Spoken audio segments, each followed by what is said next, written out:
নমস্কার বন্ধুরা, আরও একটা নতুন ভিডিওতে তোমাদের সবাইকে জানাই স্বাগত। আমরা উত্তরপাড়ায় এসেছি বিয়েবাড়ির অনুষ্ঠানে। বিয়েবাড়িতে আমরা যাব, তার আগে আমরা মাসির বাড়ি এসেছি। প্রথমে আমরা আসলাম মাসির বাড়িতে। মাসির বাড়িতে এসে প্রথমেই চলে আসলাম গঙ্গার ঘাটে। দেখলাম গঙ্গাতে তখন জোয়ার চলছে, তাই ভাবলাম একটু গঙ্গার জলটা তুলে নিই। জোয়ারের জলটা নিতেই ভালোবাসি, তাই গঙ্গার জল তুলছে ছেলে আর ওর বাবা মিলে গঙ্গার জল তুলে নিল। আর দেখো কালো মেঘ যে কালো করে নিচের দিকে নেমে এসছে, ওই জায়গাটায় কিন্তু বৃষ্টি হচ্ছে।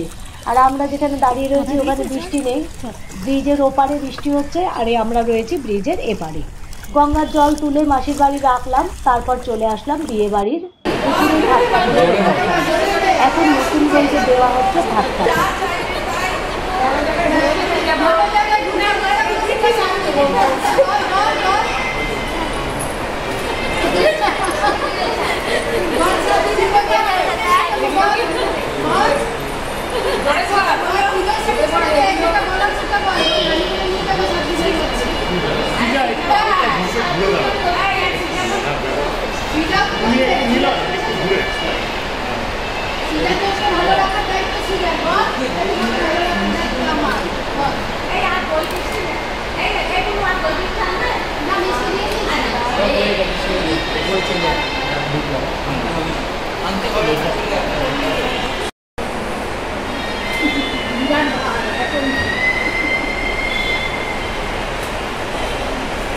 দুপুরবেলাতে বেশি লোকজন ছিল না, আমরা অল্প কয়েকজনই ছিলাম। বউকে ভাত কাপড় দেওয়া হচ্ছে, তখন অনেকেই এসে পৌঁছতে পারেনি। বউকে ভাত কাপড় দেওয়া হয়ে গেছে, তারপর নতুন বউ ভাত খেতে বসেছে। আর বউয়ের পাশে আমি এবং আমার ছোট কাকা শ্বশুরের মেয়ে দুজনে মিলে বসেছিলাম। মানে আমি এবং আমার ননদ দুজনে ওর পাশে বসেছিলাম, কারণ ও একা একা ভাত খাবে, তাই আমরা বসে বসে গল্প করছিলাম আর ও খাচ্ছিল। আর তার সাথে তোমাদের দেখালাম যে রাত্রিরে বউ কোথায় থাকবে, সেই লজটা কিভাবে সাজানো হয়েছে। লজ বলতে এটা একটা ব্যাঙ্কোয়েট ছিল, সেই ব্যাঙ্কোয়েটটা কিভাবে সাজানো হয়েছে, বউ যেখানে রাত্রিরে বসবে সেই জায়গাটা তোমাদের সাথে শেয়ার করলাম। দুপুরে খাওয়া দাওয়া শেষ করে কিছুক্ষণ বসে থেকে আবার চলে গেলাম মাসির বাড়ি। মাসির বাড়ি বিশ্রাম করলাম। বিশ্রাম করার পরে আবার চলে আসলাম আমরা রাতে। রাতে তো প্রচুর লোকজন, প্রচুর মানে আয়োজন। এই যে লজে আমরা ঢুকবো, লজে ঢোকার মুখে যে গেটটা, সেটাও কেমন সাজিয়েছে সেটা তোমাদের সাথে শেয়ার করলাম। তারপর চলে আসলাম আমরা ভেতরে। আমাদের সমস্ত আত্মীয় স্বজন এখানে ছিল, আমরা ফটোশ্যুট করছিলাম। অনেকেই চলে গেছে। আমার যেহেতু শরীরটা ভালো ছিল না, আমার যেতে একটু রাত হয়ে গেছিল, তাই তখন অনেকেই চলে গেছে। দেখা হয়েছিল কিন্তু তাদের সাথে বেশি একটা ফটো তোলা হয়নি, তারা খেয়ে দিয়ে চলে গেছে। তখন যখন এই ভিডিওটা আমি করেছি তখন প্রায় রাত 9টা বাজে, আর চারিদিকে শুধু ফটোশ্যুট। তোমাদের পুরো লজটাই কিন্তু ঘুরিয়ে দেখালাম রাতের। তখন অনেকেই চলে গেছে খাওয়া দাওয়া শেষে। তারপর রাতের খাওয়া দাওয়া সেরে আবার আসলাম আমরা মাসির বাড়িতে। সেই রাতে আমরা আর বাড়ি ফিরে আসিনি, আমাদের বাড়ি অনেক দূর বনগাঁয় বন্ধুরা, তাই আমরা আর ফিরে আসিনি। রাতে মাসির বাড়িতে যাওয়ার আগে, মানে ঘরে ঢোকার আগে, আবার আসলাম গঙ্গার ঘাটে। রাতের যে গঙ্গার দৃশ্য সেটাও তোমাদের সাথে শেয়ার করলাম। আর ওই যে লাইট জ্বলছে ওটা কিন্তু ব্রিজটা। এই ব্রিজটাকে আমরা সবাই বালির ব্রিজ বলেই জানি। এই ব্রিজটা কিন্তু একদিকে দক্ষিণেশ্বর, আরেকদিকে বালিঘাট, এই দুটো স্টেশনকে যোগাযোগ স্থাপন করেছে। আর আমরা যে ঘাটে দাঁড়িয়ে আছি তার পাশেই রয়েছে লঞ্চ ঘাট। লঞ্চ গঙ্গার এপার ওপার করে। এক পাশে আমাদের উত্তরপাড়া মাসির বাড়ির দিক, আরেক পাশে রয়েছে কামারহাটি। লঞ্চ উত্তরপাড়া এবং কামারহাটি এই দুটো জায়গায় এপার থেকে ওপার, ওপার থেকে এপার, এভাবেই যাতায়াত করে। আর এখন যে ভিডিওটা তোমরা দেখছো এটা পরের দিন সকালে, তখন প্রায় 11টা বাজে। আমি ভাবলাম যে যখন এসেছি মাসির বাড়ি আসলেই আমি একটু গঙ্গায় স্নান করে আসি, নাহলে গঙ্গায় আবার স্নান করা হয় না। কারণ যখন দক্ষিণেশ্বর যাই, মাসির বাড়ি আসলেই যাই, তা গঙ্গায় স্নান করতে এসেছিলাম। এসে দেখি জোয়ার এসছে। যেহেতু জিটি রোডটা পার হলেই আমার মাসির বাড়ি, তাই যেই দেখেছি গঙ্গায় জোয়ার এসছে বন্ধুরা, আবার চলে গেছিলাম বাড়িতে জলের ড্রাম আনতে। মাসি বললো আমাকে এক ড্রাম জল এনে দে, তাই আবার চলে গেলাম ড্রাম আনতে। এখন যে ড্রামে আমি জল ভরছি এটা কিন্তু মাসিকেই দেব। আর বাকি যে দুটো পাশে দেখছি ওই দুটো আমি ভরে রেখেছি, ওই দুটো আমি আবার নিয়ে আসবো। গঙ্গার জলে তো জোয়ার চলছে, তাই দেখো জলটা কীরকম বাড়ি খাচ্ছিল, মানে আমি বসতেও পারছি না, জলটা ক্রমশ বাড়ছে, সিঁড়িতে আস্তে আস্তে ধাক্কা খাচ্ছে জলটা বাড়ছে। আমি একদম ধারে বসেছিলাম, ভয়ও লাগছে। পরে অবশ্য যদিও মাঝখানে চলে এসেছিলাম চান করার সময়, আর যেহেতু সিঁড়ির ওপর ড্রামটা রেখেছিলাম আর বেশি নামতে আমি ভয় পাচ্ছিলাম, কারণ আমি যেহেতু সাঁতার জানি না, নেবে জোয়ারে তখন কোথায় চলে যাব তার ঠিক নেই, খুব ভয় লাগছিল। সেই জন্য জলটা পুরো ভরতে পারছিলাম না, আবার যে ড্রামের মুখ রয়েছে সেই মুখ দিয়ে জলটাকে কিছুটা ভরলাম। যদিও মাসির বাড়ি এপার আর ওপার, প্রত্যেক দিনই তারা হয়তো জল নিতে পারবে, মাসি বললো 1 ড্রাম নিয়ে, তাই আমি নিয়ে গেলাম। তারপর আমি স্নান করে নিলাম, তারপর চলে আসলাম বিকেলবেলা। বিকেল বলতে প্রায় সন্ধ্যের দিকে, দেখতেই পাচ্ছ তোমরা, আর আকাশে তো মেঘ রয়েছে, মেঘেরই সারের বন্ধুরা, বৃষ্টির কোনো দেখা নেই। বিকেলবেলা যখন আসলাম গঙ্গার ঘাটে একটু বসেছি, কারণ যাব ছোটো মাসির বাড়ি। আমাদের সমস্ত আত্মীয় স্বজনই কিন্তু থাকে উত্তরপাড়ায়, তাই এবার যাব ছোটো মাসির বাড়িতে। মাসির বাড়ি যাওয়ার আগে এসে একটু গঙ্গার ঘাটে বসে নিলাম। সেই সময় আমার ছেলে ছিল না, ছেলে চলে এসেছিল বাড়িতে, মানে আমাদের বনগাঁয়।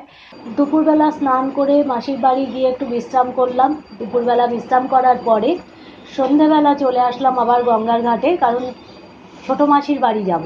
আমাদের যেহেতু আত্মীয় স্বজন সব উত্তরপাড়ায় থাকে, তাই একজনের বাড়িতে গেলে হয় না, একবার এর বাড়ি একবার ওর বাড়ি, 5-10 মিনিট করে গেলেও যেতে হয়।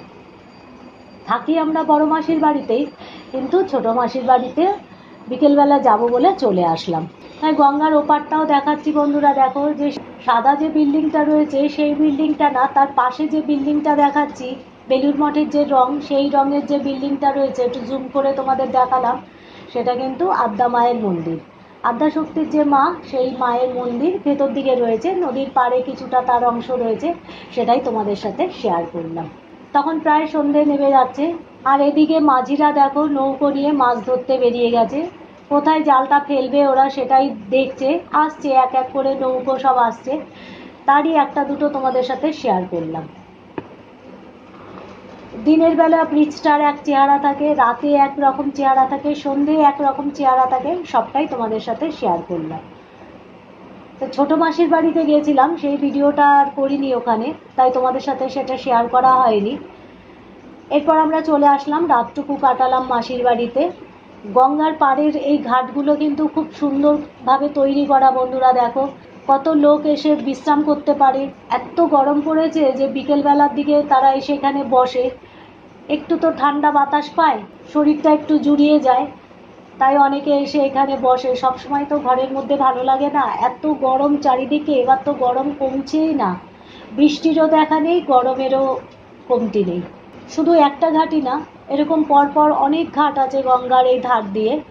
আর দুটো ঘাট পরে গেলেই আমার ছোটো মাসির বাড়ি, সেখানেও এরকম ঘাট করা আছে। সেই ঘাটটার এক একটা ঘাটের এক একটা নাম আছে, যেমন খেয়া ঘাট, দোলতলা ঘাট, এরকম। কোনো ঘাটে আবার ঠাকুরের বিসর্জন হয়, বিভিন্ন ঘাট রয়েছে। সব ঘাটেই কিন্তু লোকেরা এসে এরকম বিশ্রাম করে, বিকেলবেলার দিকে বসে থাকে, হাওয়া দেয়। অনেকে তো দুপুরবেলা, সকালের দিকেও অনেকে যাদের সময় থাকে তারা এসে বসে থাকে।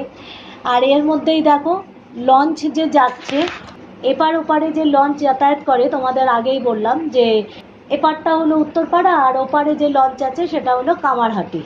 এপারের এবং ওপারের লঞ্চ, দুটো লঞ্চই একসাথে ছাড়ে এবং মানে একই সাথে তারা হল্ট করে। 15 মিনিট অন্তর অন্তর এই লঞ্চগুলো চলে।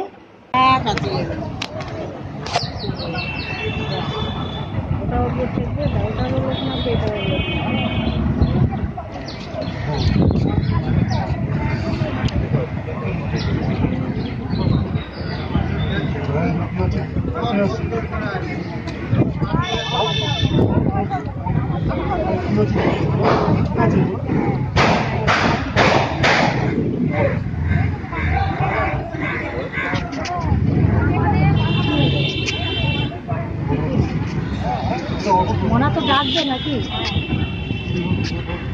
হয়তো মিষ্টি নেই।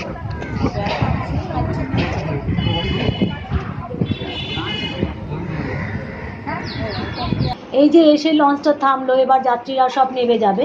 15 মিনিট পরে আবার লঞ্চ ওপারে যাবে, আবার ওপার থেকে এপারে আসবে। তা আমি দেখানোর চেষ্টা করছিলাম ওপারের লঞ্চটাও, সেটা আমার যেহেতু ক্যামেরাটা ভালো না, তাই লঞ্চটা ওঠেনি ভালো করে।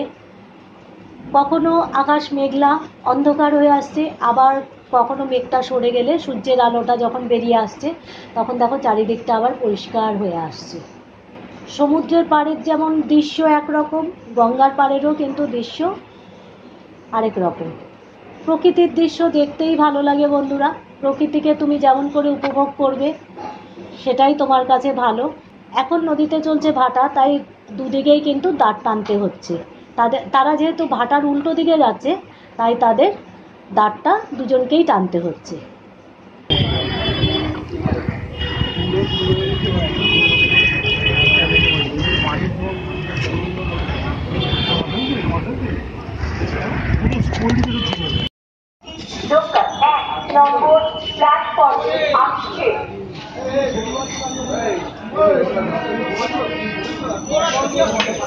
এখন তোমরা যে ভিডিওটা দেখছো এটা হচ্ছে তার পরের দিন সকালের ভিডিও। খুব সকাল সকাল মাসির বাড়ির থেকে আমরা বেরিয়ে আসলাম বাড়ি আসবো বলে, কারণ বেলা হলে আমাদের বনগা লাইনে প্রচণ্ড ভিড় হয়ে যায়। আর যেহেতু গঙ্গার জলের ড্রাম ছিল আমাদের সাথে, ভারী জিনিস বয়ে বয়ে আনবো, সেই জন্য সকাল সকাল বেরিয়ে আসলাম। মাসির বাড়ি ছিল উত্তরপাড়া, উত্তরপাড়া থেকে টোটো করে আসলাম বালিঘাট, বালিঘাট থেকে ট্রেন ধরে আসলাম। এখন এই তোমাদের সাথে যে স্টেশনটা শেয়ার করছি সেটা হলো দমদম জংশন। দমদম থেকে আমরা আমাদের বনগা লোকাল ধরবো। কিছুক্ষণ পরেই বনগা লোকাল, তাই দাঁড়িয়ে রয়েছি। কিছুক্ষণ আমরা প্ল্যাটফর্মে দাঁড়িয়েছিলাম কারণ ট্রেনটা ঢুকেছে, এবার ব্রিজে অনেক ভিড় হয়ে যাবে, তা ভাবলাম ব্রিজে গিয়ে দাঁড়াবো, কারণ কোন প্ল্যাটফর্মে ট্রেন দেবে তার তো ঠিক নেই। ব্রিজে দাঁড়ালে নামতে সুবিধা হবে। সুরক্ষিত দূরি বরকরার রাখুন। 3 নম্বর প্ল্যাটফর্ম দিয়ে থ্রু ট্রেন যাবে। অনুগ্রহ করে সুরক্ষিত দূরত্ব বজায় রাখুন।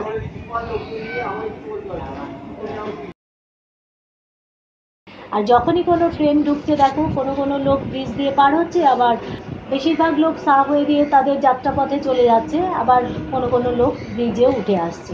যাদের যে পথটা সুবিধা হচ্ছে তারা সে পথেই চলছে। একের পর এক ট্রেন আসছে। সকাল এবং সন্ধে বেশি ট্রেন কিন্তু এই দুই সময়ই চলে, কারণ অফিস টাইম থাকে। দুপুরের দিকে ট্রেনের সংখ্যাটা একটু কমে যায়, সকাল আর বিকেলেই কিন্তু ট্রেনের সংখ্যাটা বেশি থাকে, যেহেতু অফিস যাত্রী থাকে।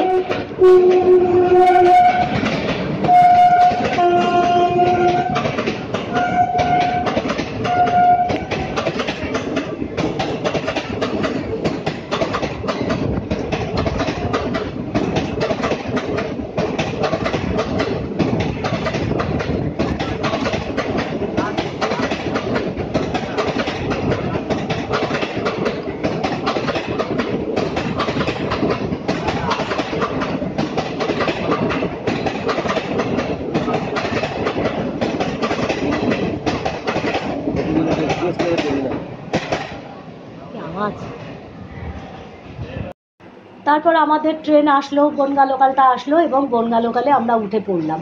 ট্রেনের জানলায় যেহেতু জাল দেওয়া ছিল তাই ভিডিওটা জালের ভেতর থেকেই করলাম, দরজায় যাইনি, কারণ দরজায় যেতে আমার ভয় লাগে, সেই জন্য দরজায় গিয়ে আর ভিডিও করিনি। জালের মধ্যে দিয়ে একটু বাইরের দৃশ্য তোমাদের সাথে শেয়ার করার চেষ্টা করলাম। আর অনেকটা পথ আসার পরে কিন্তু ট্রেনটা ফাঁকা হয়েছে, তখন আমি ভিডিওটা করলাম। আমরা প্রায় আমাদের গন্তব্যস্থানে পৌঁছে গেছি তখন এই ভিডিওটা করা, কারণ এর আগে কিন্তু অনেকটাই ভিড় ছিল ট্রেনে, তখন আর করিনি। তো বন্ধুরা, ভিডিওটা আমি এখানেই শেষ করলাম। আমার ভিডিওটা দেখে যদি তোমাদের ভালো লাগে তাহলে তোমরা লাইক আর শেয়ার করে দিও এবং সাবস্ক্রাইব করে আমার পাশে থেকো।